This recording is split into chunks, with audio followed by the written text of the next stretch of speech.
అయిపోతుందండి. ఉప్పు వేసేటప్పటికి అలా వాటర్ అంటే ఫామ్ అయిపోతుంది. మూత పెట్టేసుకున్నాం.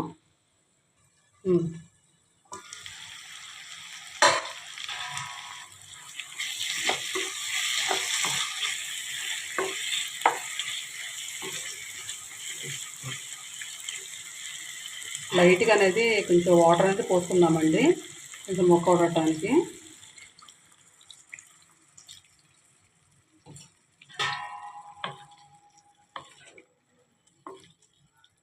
ఇంకొక 10 to 15 మినిట్స్ ఉడికేస్తే దోసకాయ మటన్ అనేది రెడీ అయిపోద్ది. మూత పెట్టేసుకుందాం. అసలు కూర అనేది కొత్తగా ఉడుకుతుందండి. ఒకసారి టేస్ట్ చూద్దాము కొంచెం ఎలా ఉందో అనేది. సాల్ట్ సరిపోయింది లేదా అనేది సరిపోయిందండి, ఉప్పు అనేది.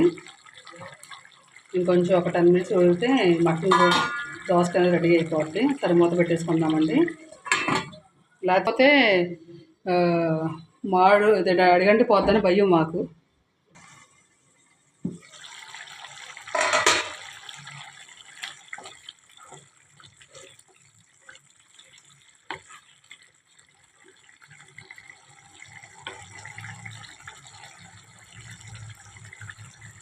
దోసకాయ ముక్క కూడా ఉడికిపోయిందండి.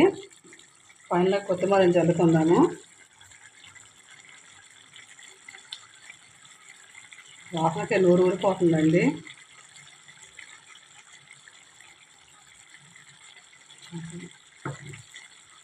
సిమ్లో పెట్టేసుకుందాం. ఇంతవరకు మీడియం ఫ్లేమ్లో పెట్టాము. స్టార్టింగ్ హై ఫ్లేమ్లో పెట్టాము.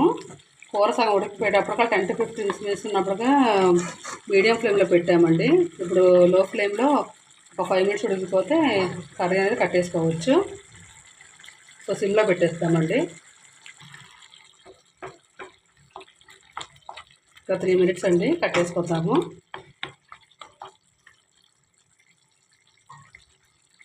వాసనకే నూనె ఊరిపోద్ది అంటారు, అంత మంచి వాసన వస్తుందండి.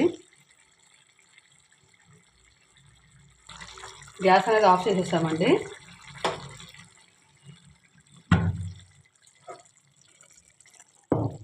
సో చూసారండి, ఎంతో యమ్మీగా ఉండే దోసకాయ మటన్ అనేది రెడీ అయిపోయిందండి.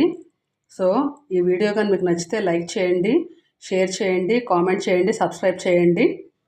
మరొక వీడియోతో కలుద్దామండి. అంతవరకు ఉంటామండి. బాయ్ అండి.